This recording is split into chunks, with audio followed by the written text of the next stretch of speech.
October 6వ తేదీ సోమవారం కోజాగరి పూర్ణిమ. లక్ష్మీదేవి వైకుంఠం నుంచి భూలోకానికి దిగొచ్చి భూలోక సంచారం చేసే రోజు. భూలోక సంచారానికి వచ్చిన లక్ష్మీదేవి మీ ఇంట్లోకి ప్రవేశించి కాలి అందెలు గల్లు గల్లుమని నాట్యం చేసి స్థిరలక్ష్మి అనుగ్రహం ఇంట్లో కలుగుతుందో, రాత్రిపూట లక్ష్మీదేవి భూలోక సంచారానికి వస్తుంది.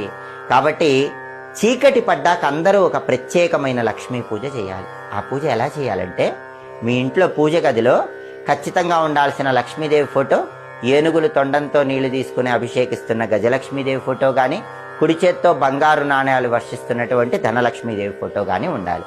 ఆ ఫోటోకి చక్కగా గంధం బొట్లు, కుంకుమ బొట్లు అలంకరణ చేసుకుని ఆ ఫోటో దగ్గర తామర ఒత్తులతో దీపం పెట్టండి. ప్రమిదలో ఆవు నెయ్యి కానీ నువ్వుల నూనె కానీ పోసి తామర ఒత్తులు వేసి దీపం పెట్టండి. తామర ఒత్తులు లేకపోతే జిల్లేడు ఒత్తులతో దీపం పెట్టండి.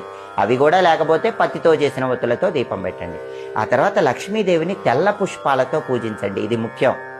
తెల్లటి పుష్పాలతో లక్ష్మీదేవిని పూజిస్తూ ఓం నమో ధనదాయై స్వాహ ఈ మంత్రాన్ని 21 సార్లు చదవండి.